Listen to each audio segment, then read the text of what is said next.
All right, so we're going to continue in Hebrews. We are almost halfway done with the chapter, but we should take a good chunk out of it today. So let's go ahead and read, get some context. Does anyone want to read? Go ahead. On many past occasions and in many different ways, God spoke to our fathers through the prophets. But in these last days, he has spoken to us by his Son, whom he appointed heir of all things, and through whom he made the universe. The Son is the radiance of God's glory and the exact representation of his nature, upholding all things by his powerful word. After he had provided purification for sins, he sat down at the right hand of the Majesty on high. Can you, So he became as far superior to the angels as the name he has inherited is excellent beyond theirs. For to which of the angels did God ever say, "You are my son, today I have become your father"? Or again, "I will be his father, and he will be my son"? And again, when God brings his firstborn into the world, he says, "Let all God's angels worship him." Now about the angels he says, "He makes his angels winds, his servants flames of fire." But about the Son he says, "Your throne, O God, endures forever and ever, and justice is the scepter of your kingdom. You have loved righteousness and hated wickedness. Therefore God, your God, has anointed you above your companions with the oil of joy. And in the beginning, O Lord, you laid the foundations of the earth, and the heavens are the work of your hands. They will perish, but you remain. They will all wear out like a garment. You will roll them up like a robe, like a garment. They will be changed, but you remain the same, and your years will never end. Thank you. So that's our context within the chapter up to where we're going today. And I wanted to kind of just recall what it is the author of Hebrews has talked about. He's going to continue in this comparison and description of who Yeshua is, because that's really what this book is all about. It's helping these people understand who Yeshua is, where he fits in the grand plan, and what he is doing. So you can see the summary here. Who is Yeshua in Hebrews 1? He is the only begotten Son of Yahweh. The Father has spoken through him. He is the heir of all things. He's the complete representation of the Father's character. He continues the age upholding the Father's word. He's seated at the right hand of the Father, our high priest. He's now superior to angels, and he is not an angel. So we're giving this description of who Yeshua is, and he's going to continue this description so that he can then build on the rest of the book once you have this foundation laid. Very similar to Genesis, we've got the foundation being laid, and now we can build on the rest of the book. So let's look at verse 8 through 9. It says, "But about the Son, he says, your throne, O God, endures forever and ever, and justice is the scepter of your kingdom. You have loved righteousness and hated wickedness. Therefore God, your God, has anointed you above your companions with the oil of joy." So we see here, he shifts back from talking about angels, which we looked at last time, that Elijah did. He's switching back to talking about the Son. So what are your thoughts about this passage? What stands out? What do you notice? First thing that comes to mind to me is therefore God, your God. Yeah, kind of stands out, doesn't it? What does that mean to you, or just bring up questions, or? Well, you look at it and you go, okay, is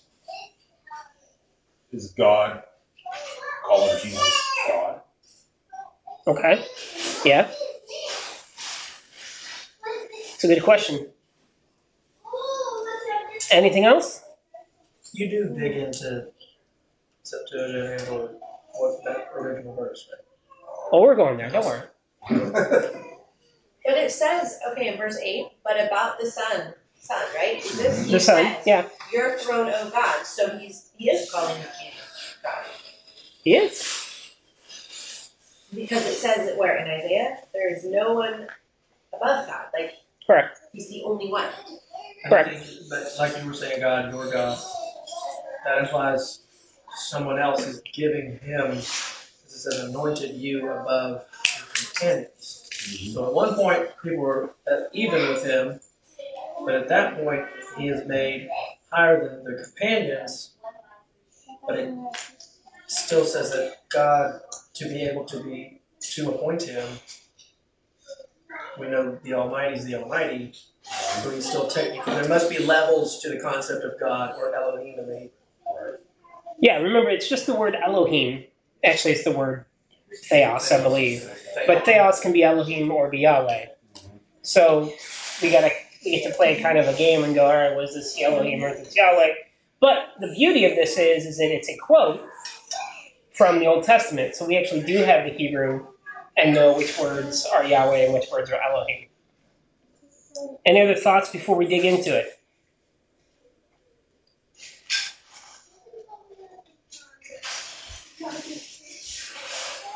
All right.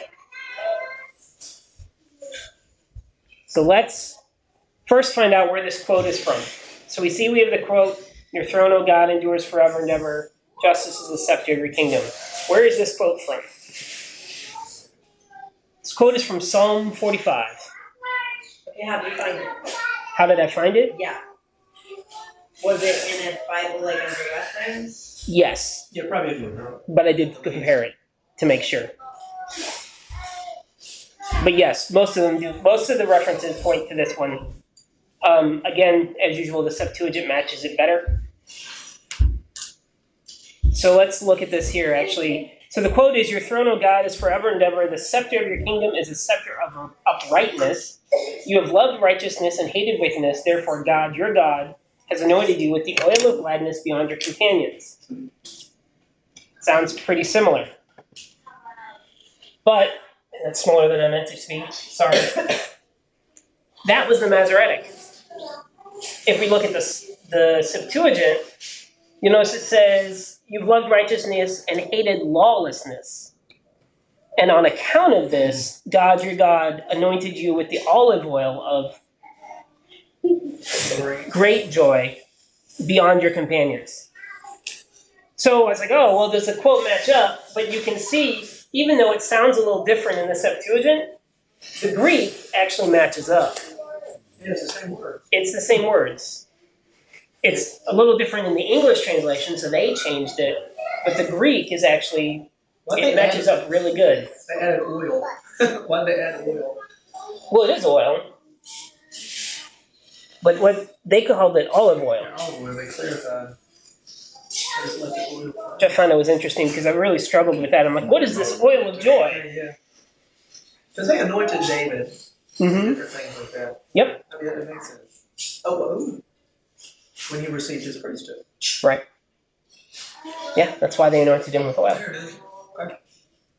So, you asked, is this the quote? This is the work, this is what I've done to say, yeah, I do believe it is the quote. And it matches the Septuagint better than the Masoretic. So let's look at the context. So all of this is Psalm 44 in the Septuagint, Psalm 45 in the Masoretic. They're numbered slightly differently. It says, "For the end, on behalf of the alterations by the sons of Korah for understanding, a song on behalf of the beloved one," that would be David. Usually, that's what David's name means. But maybe not. "My heart emptied itself in a good word. I speak my works to the king. My tongue is the reed pen of the swift-writing scribes. You are more beautiful with beauty than the sons of humans. Grace pours out in your lips. On account of this, God blesses you for eternity." That doesn't sound like David. "Gird your sword upon your thigh, O mighty one, with your comeliness and your beauty. Stretch your bow and prosper and reign on account of truth and gentleness and righteousness. And your right hand will guide you wonderfully. Your arrows are sharpened, O mighty one. Peoples will fall under you in the heart of the enemies of the king. Your throne, O God, is for eternity of eternity. The rod of your kingdom is a rod of uprightness. You loved righteousness and hated lawlessness. On account of this, God, your God, anointed you with olive oil of great joy beyond your companions. Myrrh and oil of myrrh and cassia are from your garments, from bastions of ivory which they made you cheerful. Daughters of kings are in your honor. The queen is near at your right side, clothed in apparel interwoven with gold, adorned with embroidery. Hear, O daughter, and see, and incline your ear. Forget your people and the house of your father. For the king desired for your beauty, because he is your Lord. Daughters of Tyre will bow down to him with gifts. The riches of the people of the land will entreat your face. Oh, I think there's one more. All her glory is as daughter of the king, clothed with golden tassels and adorned with embroidery. Virgins will be carried away to the king after her. Her attendants will be carried away to you. They will be carried away with merriment and great joy. They will be led into the temple of the king. In the place of your fathers, your sons are born. You will establish them as rulers upon all the earth. They will remember your name in every generation and generation. On account of this, the peoples will give thanks to you for eternity and for eternity of eternity. So, what does this passage sound like? Here's all of it together. What did it sound like it was describing?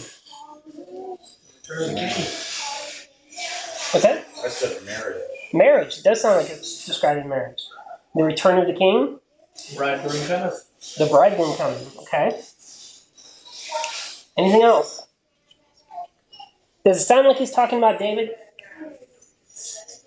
No, I don't think it does. Depends on who you ask. So who's singing it? Do you remember? The sons of Korah. Which I find it nice. They're mentioned in a lot of Psalms. It seems they got a little bit of a redemption. Because remember, the sons of Korah that went against Moses and ended up getting swallowed by the earth. So I think it's nice that they're in a lot of Psalms. The sons of Korah kind of redeemed themselves over time. It's talking about, also seems to be talking about the ruling and reigning of Christ, doesn't it? Talks about his kingdom and ruling forever. And so, who is this passage singing to? We get to play our game of Guess Who. A song on behalf of the beloved one. I speak to my works to the king. On account of this, God blesses you for eternity. Your throne, O God, is for eternity of eternity. The rod of your kingdom is a rod of uprightness. On account of this, God, your God. For the king desired for your beauty because he is your Lord, Adonai. So who's the passage singing to? I don't think that's right. You don't think they're all the same? At least not 8. Really. And probably not 3. Okay. Yeah, I agree. But who is it? Who is the passage actually referencing? Is it referencing Yahweh? I think it's referencing the Son. You think it's referencing the Son? And in the moments where someone higher seems to be giving him something, it's the Father. Whose kingdom is forever? I think it's Yahweh's kingdom. He hands over the keys eventually. He does. But do we refer to it as being Christ's kingdom sometimes too? Okay, so that can be either or. Who is God? Elohim. Depends on who you ask. Depends on the context. How about the God's God? God blesses you for all eternity. I think verse 8 looks like, on account of this, the Almighty, your God, as if he's talking to. I think you're right. Yeah, on account of this God, Your God. your God. Clarifying who he's talking to. So whoever this passage is talking to has a God. Someone higher than him, a ruler. Does this passage ever refer to Yahweh directly? Not as the main subject of this. Even the word Lord, which I made note of, Just means, master. It's Lord, it's Master, it's Adonai. It's not Yahweh. So, if it's about a future king who has a God, then who is this about? David? The son of David. It sounds like David. Does David have a throne for eternity? Now the son of David, obviously being the tribe of Judah. Right. Because there's some other verses that just straight say David, but then it sounds eternal, extremely futuristic, and forever. Just like, yeah. So I think it's the concept of the seed of David. Let's go back to our quote here. It says, "Your throne, O God, is for eternity of eternity. The rod of your kingdom is a rod of uprightness. You loved righteousness and hated lawlessness. On account of this, God, your God, has anointed you." Would that fit David? Did he love righteousness and hate lawlessness, and that's why he was anointed?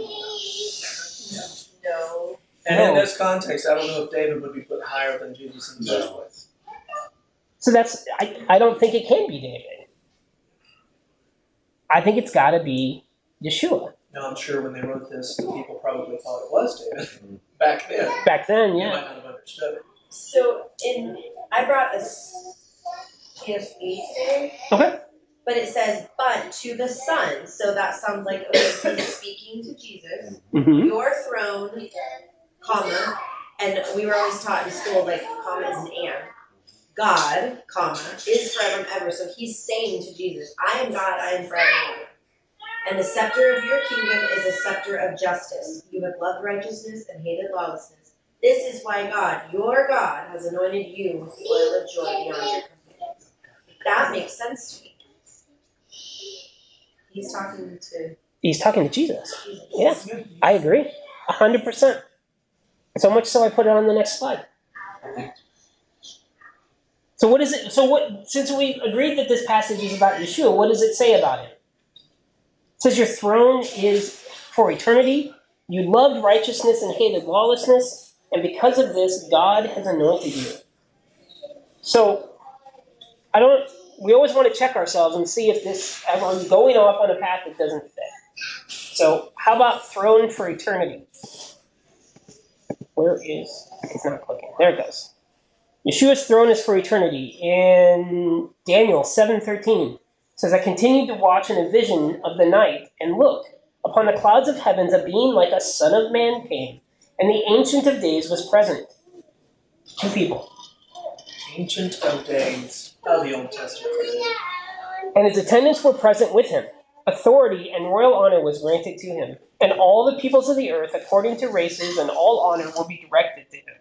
And his authority is an eternal authority that will not be removed, and his kingdom is one that will not perish. Does that one say that the Son of Man is going to have a kingdom forever? Throne for eternity? Well, it says a being like. That's fair. A being like the Son of Man. So Luke 1 says he will be great. This is Gabriel's declaration to Mary. He says he will be great and will be called Son of the Most High. The Lord God will give him the throne of his father David, and he will reign over the house of Jacob forever. His kingdom will never end. That was a little clearer, isn't it? So Jesus will have a kingdom? Yep. Separate from God's kingdom? Nope. It's the same. I think it's the same kingdom. Okay. Yeah, He just gets to. Just like David was king on earth, but the Most High was still the Most High, Yeshua is going to be king on this earth, but the Most High is still going to be the Most High. I always go back to how Moses was technically, the father labeled Moses, you will be an Elohim to the people. Right. Like that word being He was their ruler. their God at that level. Yeah, exactly. And then not only that, we know between then and all the way to Saul, Yahweh was their literal king. And the high priest, in the kingly, earthly mindset, was supposed to be the king. The high priest was meant to be there. The high priest was supposed to be. That's the Melchizedek order. I keep going back to that verse that says where he get, like you mentioned, where he gives all authority back to the Father. He gives it all back. I think that's the concept that the Father at that point would be king, but the Son is still the high priest. Right. Because the high priest still has a whole level of rulership within the anointed piece the Father gave him. And he still has a throne. Exactly. Yep. All right, so we've established that it's possible that Yeshua's throne is for eternity. How about loved righteousness and hated lawlessness? So this loved word is our word agapao, which we studied a lot in recent times. But this word righteousness is the word, I'm going to butcher it, daikaiosin, which means righteousness, justice, or right behavior. It's used 344 times in the Septuagint, 91 times in the New Testament. Some examples in Matthew 6, it says, "But seek first the kingdom of God and his righteousness, and all these things will be added unto you." Psalm 50 says, "Then you will be pleased with righteous sacrifice, with offering and whole burnt offerings. Then they will offer up young bulls upon your altar." Well, that's interesting, isn't it? It says the sacrifices are righteous. Psalm 5 says, "Lord, lead me in your righteousness because of my enemies. Make my way straight before you." So just some examples that righteousness is this behavior. It's the right behavior of God. A lot of times modern Christianity will talk about it imputed righteousness. So we just hide behind the Son, and he's our righteousness for us. But that's not what the word means in the text. It's not what it says. It says righteousness is his behavior. And it says sacrifices are righteous.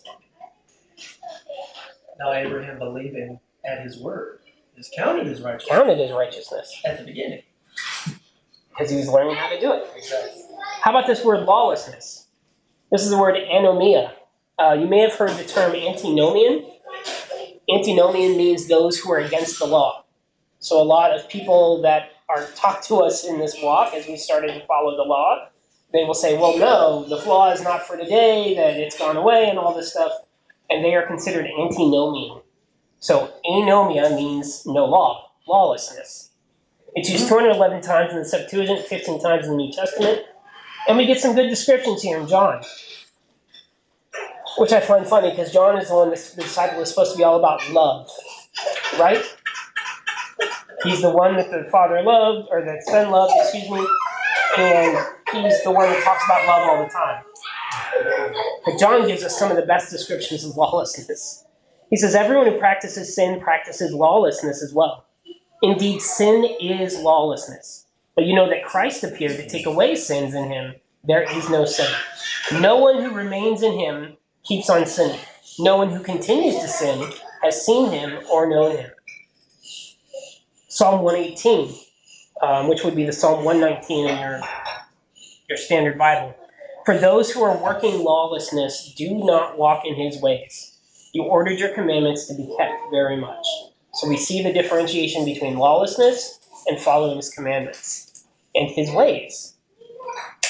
And in the book of Sirach, it says, "Even after he fell asleep, he prophesied and showed the king his death, and lifted up his voice from the earth in prophecy to blot out the lawlessness of the people." To give you some context, this is a really cool verse, because this person he's talking about is the final judge, Samuel. Remember, Samuel was the one who anointed Saul. Samuel was the one who anointed David. You remember when Saul was at the end of his career, he went to the witch of Endor to talk to Samuel because Samuel had died. Yep. And the witch brings him up. And what does Samuel do that gets brought up?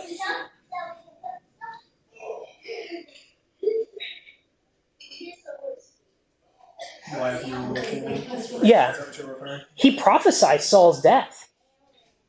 Oh, yeah. He gives him a prophecy. Saul was looking for a prophecy from Samuel. Samuel gives him a prophecy, gives him his death. And then that comes true. And there's a lot of talk about, well, was it a familiar spirit, or was it an angel, or was it a demon, or was it Samuel? Sirach says even after his death, He showed the king his death and lifted up his voice from earth in prophecy. This says that it's Samuel's spirit that came back from Shiloh. And he prophesied and prophesied rightly. I think that's really cool. Because I think even in that, wasn't Samuel upset that he took that route to speak to him? Like, and the witch was freaked out. yes. It was not a normal seance for her. Yeah, no. It worked more than it was supposed to.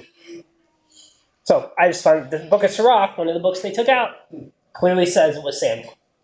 Actually Samuel. So I had to point that out. All right, so now we know what righteousness is and we know what lawlessness is. So how about the comment that Yeshua loved righteousness and hated wickedness? I think Ezekiel 18 gives us a perfect description. Ezekiel, verse 19 says, "And you will say, why did the Son not receive the injustice of the Father? Because the Son has done righteousness and mercy, has kept all my ordinances and has done them. He will live by life. But the soul who sins will die. But the Son who will not receive the injustice of the Father, or the Father receive the injustice of the Son, the righteousness that belongs to the righteous will be upon him, and the lawlessness that belongs to the lawless will be upon him. But if the lawless person returns from all his transgressions, which he has done, and keeps all my commands, and does righteousness and mercy, he will live by life. He will certainly not die. All his transgressions that he did will not be remembered. He will live by his righteousness which he has done. I do not really want the death of lawless, do I? Says the Lord. As much as that he returned from the way of evil, and that he lived. But when a righteous person turns back from his righteousness and commits injustice according to all the transgressions that the lawless did, all his righteousness which he did shall certainly not be remembered. He will die in his transgression by which he transgressed, and in his sins by which he sinned. But if you say, the way of the Lord is not right, hear now, house of Israel, is not my way right? Is your way right? When the righteous person turns back from his righteousness and commits a transgression, then he shall die by it. He shall die by the transgression which he committed. But when a lawless person turns back from his lawlessness which he committed, and does justice and righteousness, this one has kept his soul, and he has turned away from all his ungodliness which he did. He will live by life. He will certainly not die." Just in case you had any questions, I'm keep going. What a passage to say this is what lawlessness is and this is what righteousness is. And this Just is why the in case you're Father... confused, I'm going to keep doing this. I'm going to keep going back and forth. We're going to leave no option here to change it. And it shows that the Father cares about our lawlessness and cares about our righteousness. And that no one can die for the sins of another. And no one can die for the sins of another.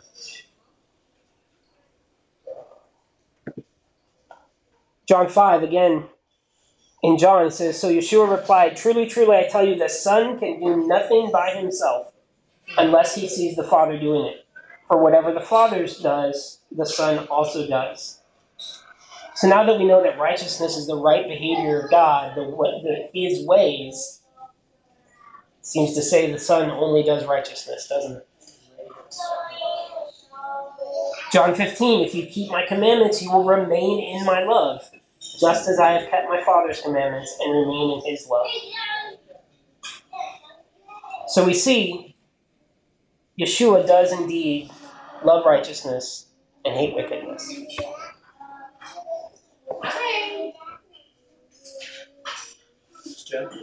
Okay. How about this last one? "Because of this, God has anointed you." So we're going to hit this passage, Philippians 2. We're going to hit this passage so many times in Hebrews, you're going to have it memorized. But we'll start with this one. It says, "And being found in human form, he humbled himself by becoming obedient to the point of death, even death on a cross. Therefore, God has highly exalted him and bestowed on him the name that is above every name, so that at the name of Yeshua every knee should bow, in heaven and on earth and under the earth, and every tongue confess that Yeshua Christ is Lord to the glory of God the Father. Sounds like because of this, God anointed him. Because he was obedient, because he loved righteousness and hated wickedness, he was anointed. So it matches out. Some people read that as if the Father gave Jesus his position. That wouldn't make sense. Right. Because 1 Corinthians 15 will debate that. So, most of you know by now that I really like the extra books and what they can add to it. So I actually went searching, and it's harder to find things in the extra books because they don't have the same concordances, and they don't have the same searches, and it takes a lot of extra work. But I was like, I really want to look. So I searched the word righteousness. And I found two really interesting things in the Testaments. Specifically about our verse that says, your throne, O God, endures forever and ever. Justice is the scepter of your kingdom. You have loved righteousness and hated wickedness. Therefore God, your God, has anointed you above companions with the oil of joy. In the Testament of Naphtali, in chapter 4, it says, and the Lord shall scatter them upon the face of all the earth, until the compassion of the Lord shall come, a man working righteousness, and working mercy unto all them that are far off, and them that are near.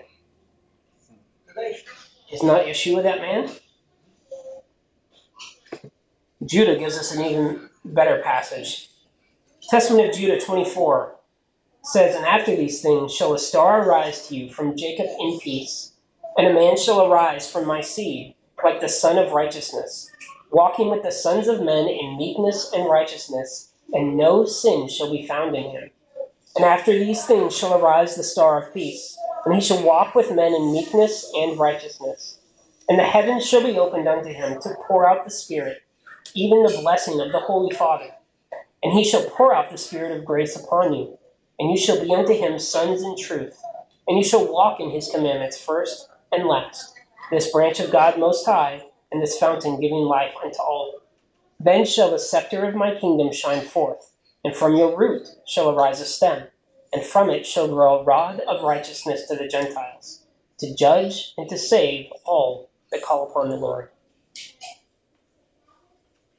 It was so cool when I found this passage because it seems to perfectly sum up and copy exactly what we're looking at.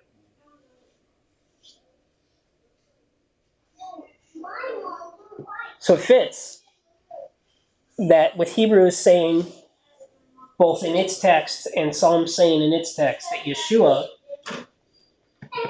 go back, his throne is for eternity. He loved righteousness and hated lawlessness. And because of this, the Father anointed him to his position. Any thoughts on that?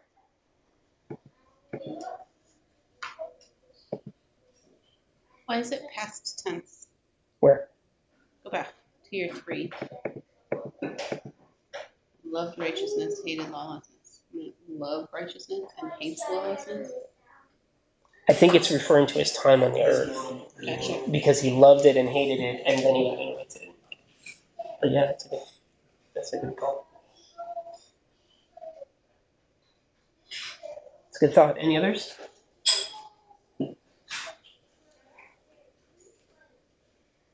All right. Let's go on to our next quotes. Hebrews 1, 10 through 12. And in the beginning, O Lord, you laid the foundations of the earth, and the heavens are the work of your hands. They will perish, but you remain. They will all wear out like a garment. You will roll them up like a robe, like a garment they will be changed. But you will remain the same, and your years will never end. So what is this passage telling us?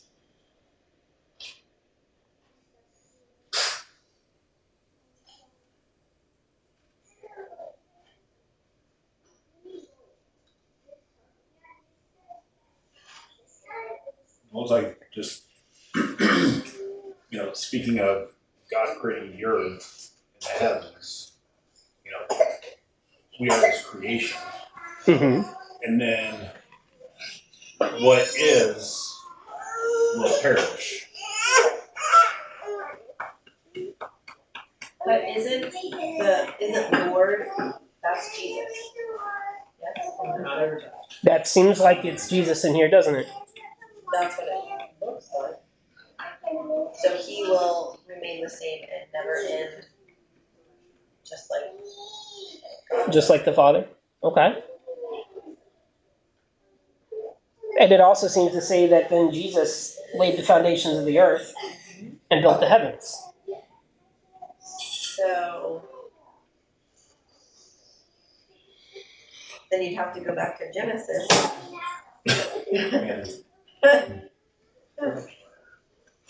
So did the author of Hebrews just say Yeshua made creation with his own hands? Did he say that Yeshua remains the same and never changes? Seems like what it says, doesn't it? Let's go back to the quote. Let's go look at the quote, where it was from. Where was the quote from? There's our quote. Our quote is from Psalms as well, from Psalm 102 in the Masoretic, 101 in the Septuagint. In the beginning, O Lord, laid down the foundation of the earth, and the heavens are the work of your hands. They will perish, but you will remain, and all like a garment will be worn out. And like a covering you will roll them, and they will be changed. But you are the same, and your years will not come to an end. The children of your servants will live, and the seed of them will be directed for eternity. Sounds pretty similar, doesn't it?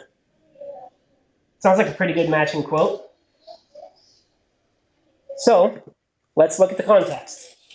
Psalm 101, a prayer for the poor, whenever he is in anguish and pours out his entreaty before Yahweh. Hear, O Yahweh, my prayer, and let my crying come to you. Do not turn back your face from me. In whichever day I am afflicted, bend your ear to me. In whichever day I invoke you, quickly give ear to me.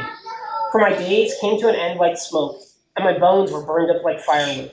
I was struck like grass, and my heart was dried up, because I was forgetting to eat my bread. From the voice of my groaning, my bones clung to my flesh.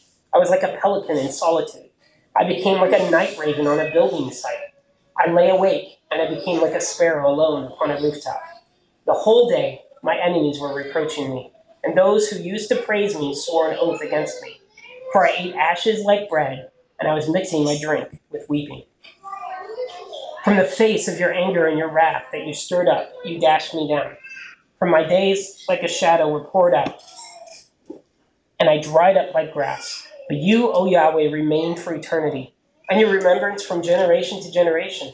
Arising, you will have mercy upon Zion, because it is time to have pity on it, because the time has arrived, and because your servants were well pleased with the stones of it, and they will have pity on the dust of it. And the nations will fear your name, O Yahweh, all the kings of your glory. For Yahweh restores Zion, and it will be seen in his glory. He looked down upon the prayer of the low ones, and he did not scorn their entreaty. Let this be written for another generation, and a people which being created will praise Yahweh, because he looked out from the heights of his holy place, and looked down from the heavens upon the earth. To hear the groaning of those bound fast, to loosen the children of those who have been put to death, to report in Zion the name of Yahweh and his praise in Jerusalem, while peoples gather together in kingdoms to serve Yahweh. He answered him in the way of his strength. Declare to me in the fewness of my days. Do not take me in the middle of my days. In generation and generations are your years. In the beginning, you, O Yahweh, laid down the foundation of the earth, and the heavens are the work of your hands. They will perish, but you remain, and all like a garment will be worn out, and like a covering you will roll them, and they will be changed. But you are the same, and your years will not come to an end. The children of your servants will live, and the seed of them will be directed for eternity. That's the whole psalm. So it begs the question, guess who? Who is this psalm referring to? Here's the whole thing.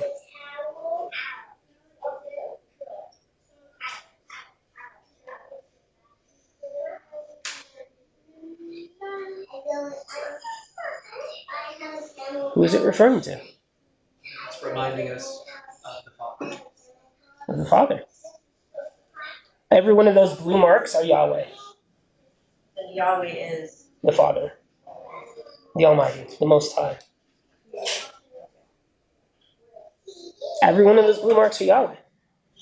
So who's the passage about? So that goes back to our quote, you, O Yahweh, laid the foundations.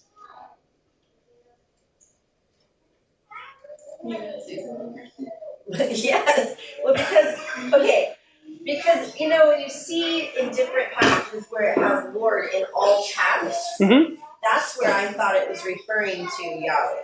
Septuagint doesn't do that. So.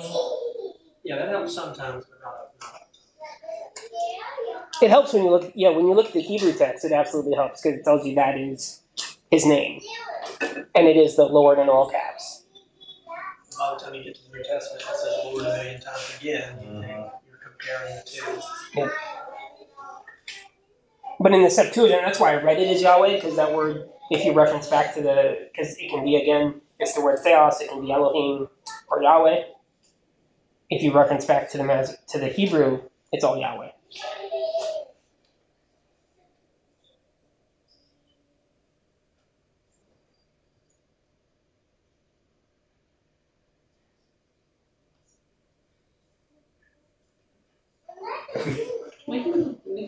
If there's more questions, that's what this is about. It's all caps in my Bible. It's all caps, so it is to you, O Yahweh. Yeah. Awesome. But up here, that's why I'm like, hold on. If we're talking about him, it should have more. I'm sorry, I gusto to it. I copy and paste. I don't have time to go back and change them all. I have a few times, but most of the time I copy and paste what's in the text. And the Septuagint doesn't do that because you don't know. It's theos. So it says, you, O Yahweh, laid the foundations of the earth, and the heavens are the works of your hands. Let's look at that statement. That word is themelio, which means to establish or lay the foundation. 46 times in the Septuagint, 5 times in the New Testament. Psalm 23, which is the Septuagint Psalm 23. The earth is the Lord's, and the fullness of it, the inhabited world, and all those who dwell within it. He laid the foundation of it upon the sea. Upon the rivers he prepared. So there it says, Yahweh laid the foundation of the earth. Psalm 88, you are the heavens, and yours is the earth. Excuse me, yours are the heavens, not you. That's bad. Yours are the heavens, and yours is the earth. You laid the foundation of the inhabited world and the fullness of it. Proverbs 3, God by wisdom laid the foundation of the earth and prepared the skies by insight. Zechariah 12, the oracle of the word of Yahweh concerning Israel. Yahweh says, the one stretching out heaven and laying the foundation of the earth and forming breath of a person in him. So it's pretty clear, this is just a few verses, that Yahweh laid the foundations of the earth. How about the heavens? This is the Greek word oranos, or it would be the Hebrew root shamayim. It means heaven, or heavens, or sky. And it's used 669 times in the Septuagint, 273 times in the New Testament. Of course, the most popular ones, Genesis 1, in the beginning God made the heavens and the earth. Genesis 1, 6-8, and God said, let a firmament come into the being, the midst of the water, and let a separator be in the midst of the water. And so it happened. And God made the firmament, and God made a separation in the midst of the water that was under the firmament, and the midst of the water that was upon the firmament. And God named the firmament heaven. We also get an iteration of this in Jubilees. Same thing, for on the first day he created the heavens, which are above the earth, and the waters and the spirits which serve before him. And again in Jubilees, and on the second day he created the firmament in the midst of the waters. And the waters were divided on that day. Half of them were above, and half of them went down below the firmament that was in the midst over the face of the whole earth. And this was the only work God created on the second. In Psalms it talks about, because I will see the heavens, the works of your fingers, the moon and stars which you laid down. By the word of Yahweh the heavens were made firm, and by the spirit of his mouth, all their power. And finally in Psalm 95 it says, for great is the Lord and very praiseworthy. He is more awesome than all the gods. For all the gods of the nations are demons, but Yahweh made the heavens. So pretty good confirmation that Yahweh made the heavens with his hands.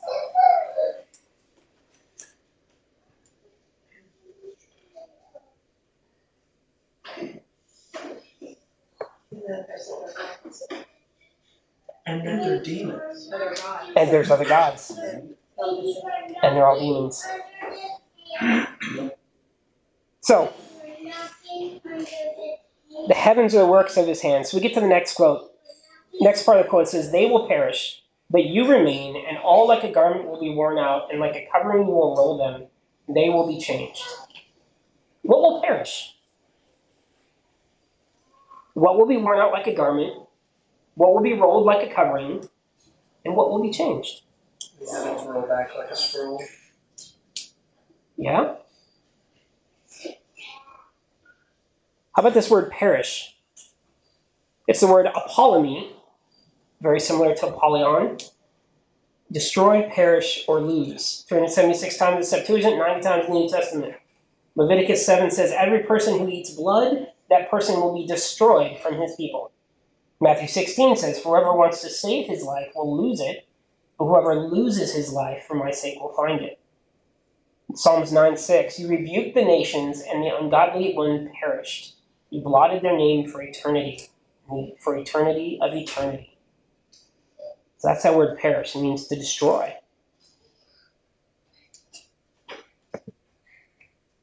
So what will perish? What's being destroyed? Is it the earth? Remember it said that the earth and the heavens are the works of his hands. Right before this. So is that the day we're being destroyed? The earth? The heavens? The heavens and the earth. Go back to the verse. I'd Please. say, what comes to my mind is you shall have no other gods before me. So I'm thinking other gods. So he will be the only. Yes, agreed. So you're saying the gods will perish? Yes. That's a good point.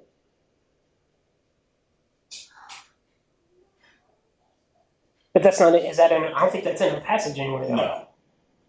I agree, but I don't think that's the day in this passage. Should have guessed who? We can play. Guess what? Guess the antecedent. Is Find that, the antecedent. is that all there? Huh? Or is that added? They will perish, but you remain all like a garment. Is that all there? I don't know. Because if it's not, I mean, Logos is not and open. it just mentioned heavens, we know the heavens can be plural. It might not be just referring to heavens and earth. It could just be talking about heavens. Okay. When we're in our heavenly bodies, he might change the way those work a bit, where we can go up there and look. Okay. Not only that, too, when the kingdom comes down, the sea will be no more. Some Yep. people think that's the sea above. That's good thoughts. Any other thoughts? So at first, there's three things I was thinking. The foundation of the earth, it could be just Okay. out of this verse. Heavens and hands could all be antecedent. They is plural, so heavens up there is plural and hands is plural. Of your hands is a prepositional phrase, so that would most likely not be it, which just leaves the heavens. Or it could be all the works of your hands. The Are our works, bodies not going to be The works. Our bodies not be removed and given new bodies? It's a really good breakdown.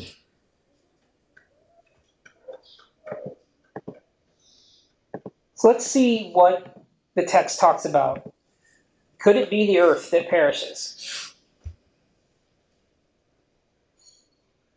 Psalm 103:5 says, he laid the foundations of the earth upon its stability. It will not be moved for eternity of eternity. Earth keep straight and not be shaken. Does that sound like it's going to perish? 1 Chronicles 16, let all the earth tremble from his face. Let the earth keep straight and not be shaken. Psalm 92. Yahweh rules, he wears dignity. Yahweh wears and is girded with strength, for even he made firm the inhabited world, which will not be shaken. Enoch 18. I saw the treasures of the winds. I saw that in them he ordered all creation and the foundation of the earth. And I saw the stone of the corner of the earth. Does that sound like it's going to be destroyed or taken out? Sounds pretty firm, doesn't it? Pretty solid. Yeah, it's definitely not what I was taught growing up. I was taught that we would go into the sky Yeah. The new heavens and the new earth, because with everything's on Sky fire. Jesus, Space Jesus, and we would travel through some galaxies. Yes. This earth would be destroyed, then he'd make a new earth, and then we would come back down from heaven to the New Jerusalem. That's what I was taught too. Another thought would be that the mountains are made low, melt like wax, kind of levels everything out. But he doesn't destroy the earth. Yeah, that's not a complete total destruction. Right, he just molds it. But again, that's not what the text says. It says that the earth is firm. It says it will not be moved. How about the heavens? Will the heavens perish? Again, these are not all the verses. We could be here days. But just some examples. Revelation 6, and when I saw the Lamb open the sixth seal, there was a great earthquake, and the sun became black like sackcloth of goat hair, and the whole moon turned blood red, and the stars of the sky fell to the earth, like unripe figs dropping from a tree shaken by a great wind. The sky receded like a scroll rolled up, and every mountain and island was moved from its place. I highlighted sky because that's our same word, oranos. That's heavens.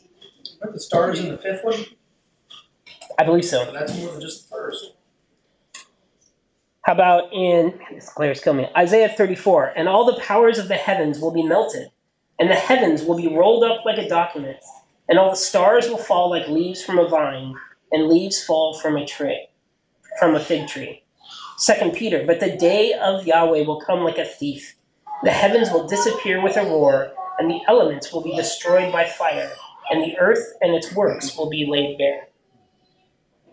Sounds like part of the heavens getting destroyed, doesn't it? Takes out the middle walls. Notice it's the elements of the heaven will be destroyed, but the earth and its works will be laid bare. It's still there. So it seems to say if our option is between earth and heaven, which one will perish? Which one will be rolled up like a garment? The heavens. Why? Why spend all this time to dig into it? Why does it matter? Because we're commonly taught that the earth is moving and spinning through space. The scripture says it's firm and will not be moved. We're commonly taught that heaven is a wispy, cloudy place, like Sky was talking about. We were taught all our lives. But scripture says it's firm and holds back the waters. We're commonly taught that we will go to heaven for eternity when we die. But scripture says that we will live eternally on this very earth, on a renewed earth, with his kingdom coming down. And we're also commonly taught that the heavens and earth will be destroyed. And God will make a new planet for us to use. But scripture says the heavens will be rolled back like a scroll to allow the kingdom to come down to earth.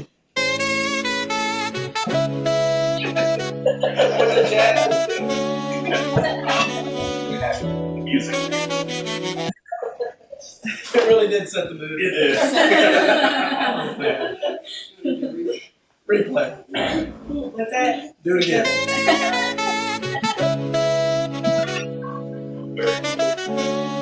Okay. We're going to hear a shofar, and then we're going to hear very light.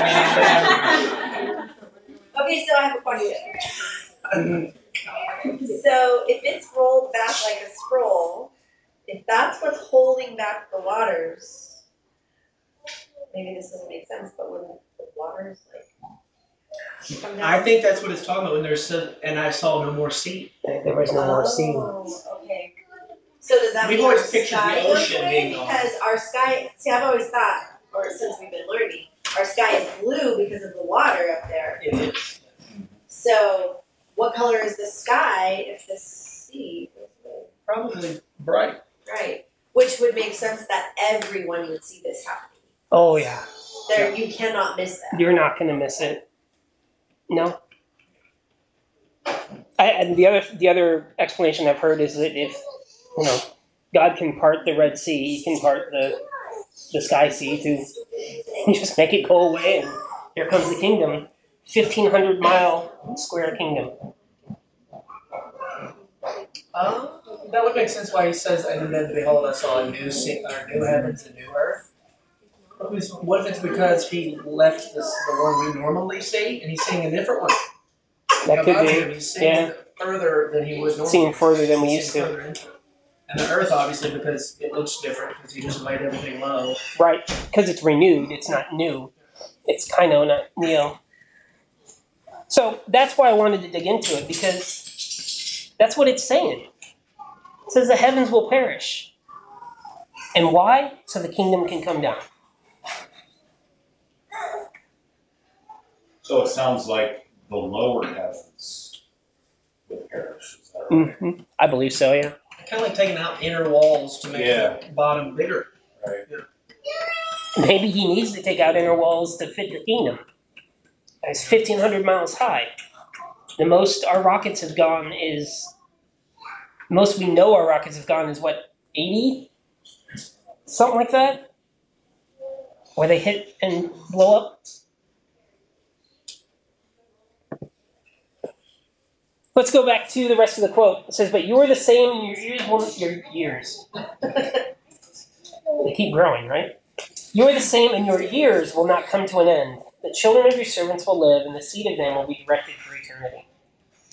I thought it was really interesting. Of course, your years will not come to an end means to not cease or die out. But this word directed for eternity, I looked at this word directed. It's the word katithino. Again, mispronouncing, I'm sure. It's to direct or lead, to make straight or guide. 64 times in the Septuagint, 3 times in the New Testament. 2 Thessalonians says, may the Lord direct your hearts to the love of God and to the steadfastness of Christ. Psalms 5 says, but I will enter into your house in the multitude of your mercy. I will worship at your holy temple in the fear of you. Lord, lead me in the righteousness because of my enemies. Make my way straight before you, because there is no truth in your mouth. That's our word direct. Make my way straight. Proverbs 29. The righteous man is an abomination to the unrighteous, and the lawless, the straight way is an abomination. Luke 1, to shine on those who live in darkness, in the shadow of death, to guide our feet in the path of peace. I thought it was really cool that this word directed is this idea of making straight, of guiding your path. And it brought to mind only one passage. Jeremiah 38. Look, the days are coming, declares Yahweh, and I will establish a new covenant with the house of Israel and the house of Judah, not according to the covenant that I established with their fathers on that day. I seized their hand to bring them out of the land of Egypt. For they did not remain in my covenant, and I neglected them, declares Yahweh. For this is my covenant that I will establish with the house of Israel after those days, declares Yahweh. In giving, I will give my laws into their mind, and I will write them upon their hearts. And I will become a God for them, and they will become a people for me. And each one will not teach his fellow citizen or each his brother, saying, know Yahweh, because everyone will know me, from the smallest of them to the greatest of them, because I will be gracious to their injustices, and I shall not remember their sins any longer. That's exactly what it sounds like to me.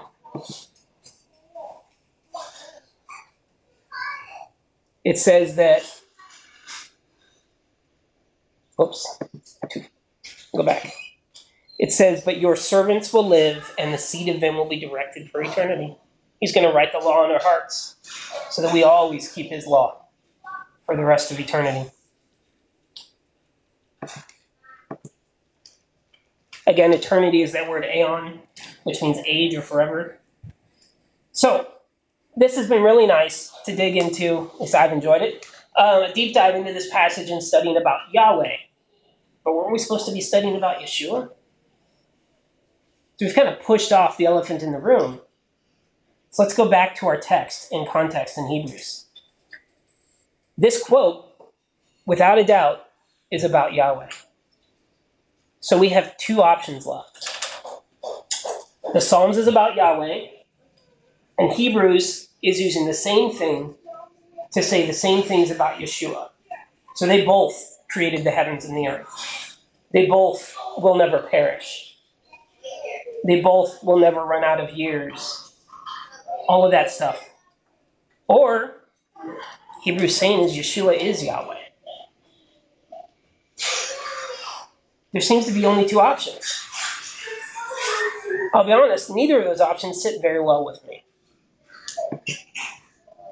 For Yeshua is Yahweh, just in Hebrews alone, he's spoken to us by his Son. Yahweh appointed the Son, heir of all things. The Son changes. He became. Yahweh does not change. Yahweh is the Father. Yeshua is the Son. Yeshua is Yahweh's firstborn. Yahweh's angels should bow before Yeshua, not Yeshua's angels, Yahweh's angels. Yeshua has a God, and Yahweh has anointed Yeshua. That's the first chapter of Hebrews. So it does not sit well to me that Hebrews says Yeshua is Yahweh. So then we have the other option. Quoting scripture that speaks of Yahweh to speak of Yeshua. To me, this feels ingenuine. It feels like we're twisting scripture. Think about how many times people quote verses, and you're like, no, go put them back in their context. Take them, put them back, so we can see what they actually mean. I give you two examples. Glory to God in the highest, and on earth, peace. I forgot the word peace. And on earth, peace. Or another example, God works all things together for good. But when we put it back in context, it changes. Glory to God in the highest, and on earth peace among those with whom he is pleased. Is that peace to all men?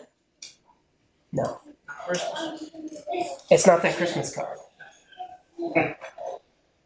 Or how about God works things together for good? It says, and he who searches the hearts knows what the mind of the Spirit, because the Spirit intercedes for the saints according to the will of God. And we know that for those who love God, all things work together for good for those who are called according to his purpose. Is he working everything for good? For everyone? No. So to me, that feels ingenuine. No weapon formed against me. Yes, no weapon formed. That's one I should have done. That's a great one. So I don't like that option either. And I prayed about it and studied, and I found a third option.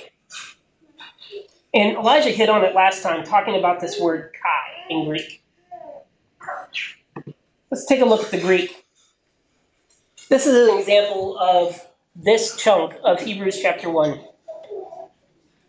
And you notice something. It says, does God ever say, or again, which is the word again, palin, he says, he says, he says, and he says.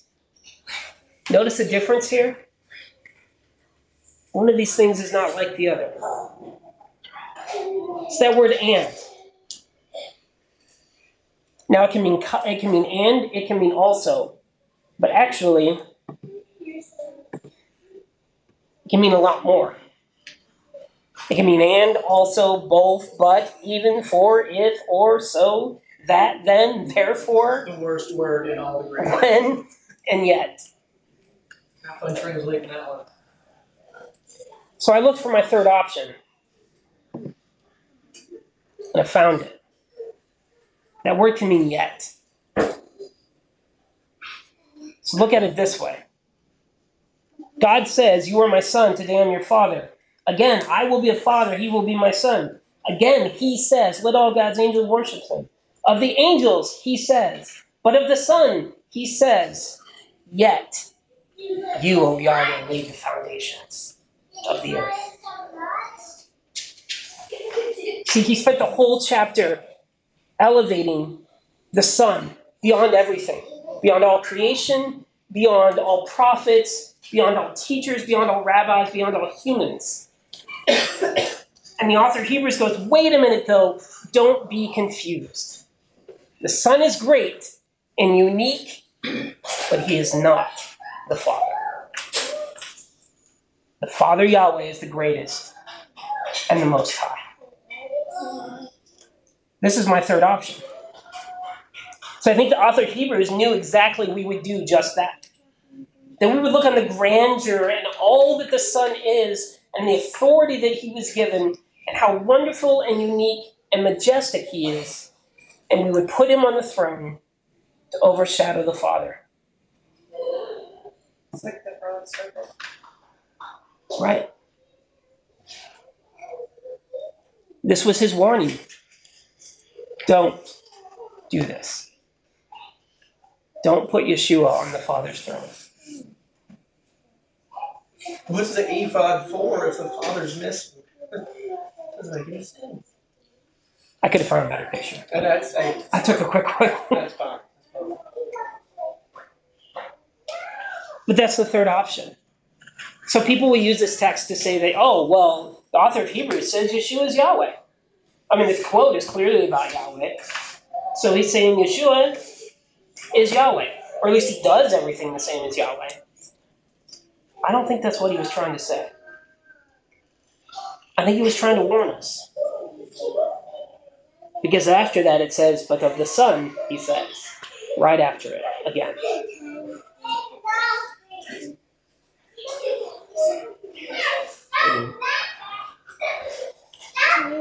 What are you guys' thoughts? Is it a plausible option? Does it make sense to you?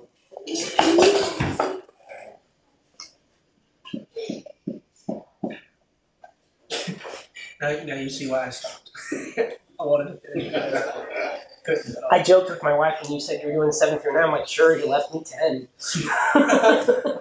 No, I had 10 question mark. Then it went to 9. And I just went to 8.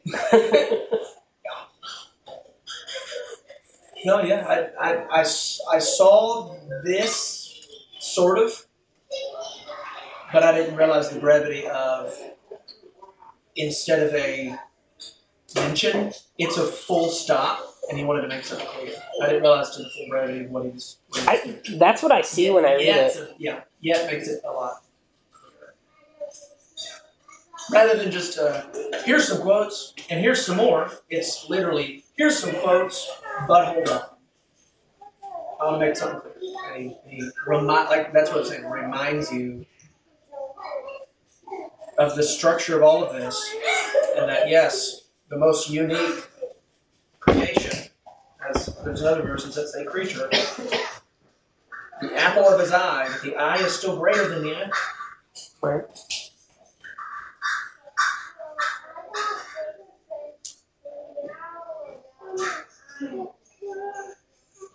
Any other thoughts?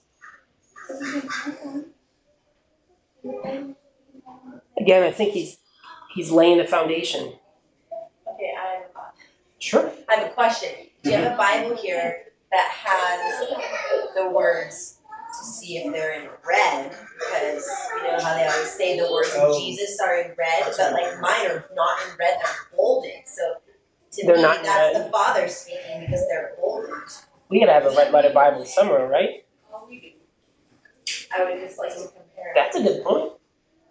It makes me wonder now if all the times that they say, they say Jesus said this. That it's red. yeah. I want a Bible that says all the thus saith Yahweh is red. Where's that one? Why didn't we do that? Make them purple or something, Yeah, like exactly. royalty, yeah. Of all the things to mark a different color. Revelation is egregious on that. Oh, yeah. So there's a lot of red letters in Revelation that are not Yeshua speaking, not Jesus speaking. We forget there's more subjects Or Right. pronouns of he, forget. What is there? 6 different people speaking throughout all of Revelation? Sometimes it's the angel with John, sometimes it's John, sometimes it's the Son of Man, and sometimes it's the Father. And sometimes it just Sometimes it's another couple couple angels. Yeah.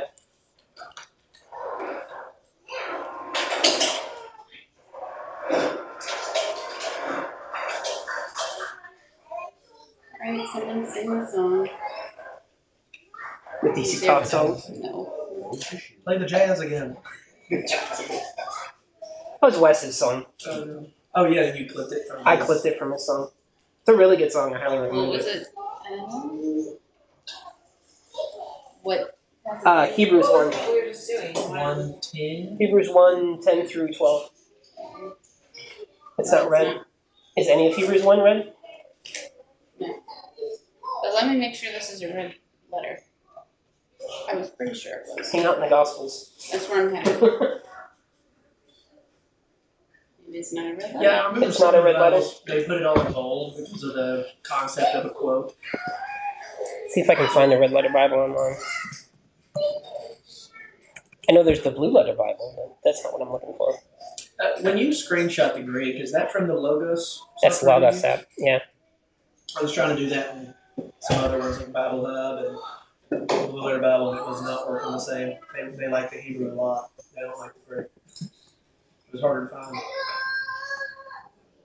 Yeah, that's why I use the other thing I used to use all the time was The sword one? no, Aleppos. I think. Aleppos. Is it the is? I've not heard of that. Let me make sure. Well, maybe it's Yours is ESV. NIV. Let me see. It's Yours is NIV. It's NIV.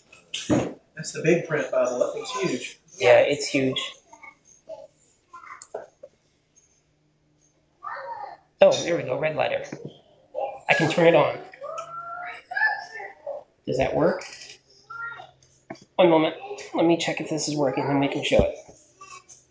Turn on red letter. Let's get past chapter 1.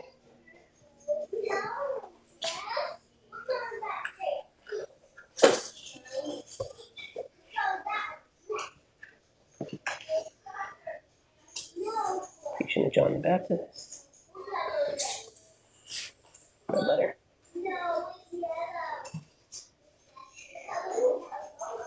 Okay, this one's showing red letter. So I'm gonna pull this up on the screen.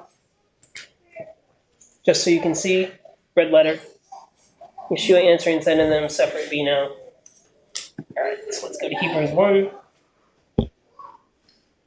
Turn on red letter.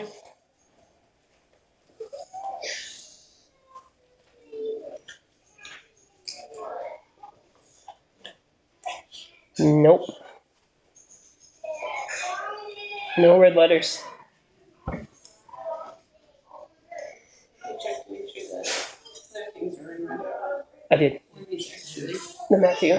you did. Yeah, right there.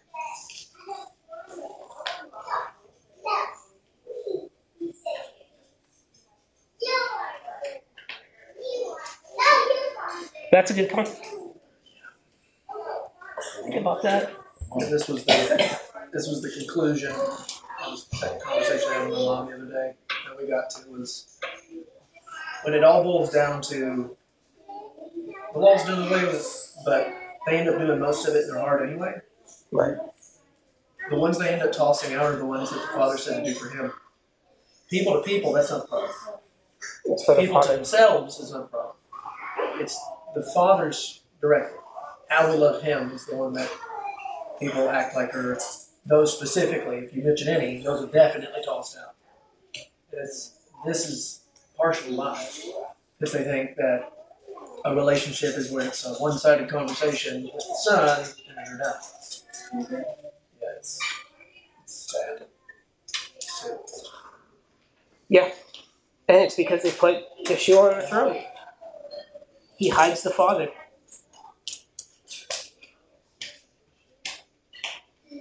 I think that's like I said, that's the point. He's laying this foundation for the book of Hebrews, telling you who Yeshua is, telling you what happened to him, where he's at, how unique and special he is, but also laying the foundation of he's not the Father, this is what the Father is, so that now we can then begin to talk. about what we want to talk about, which I think the next thing he starts going into And goes back, and it's kind of back into angels. But yeah. a little bit, yeah. He starts Just diving to remind deeper. you what he mentioned again. He starts diving deeper.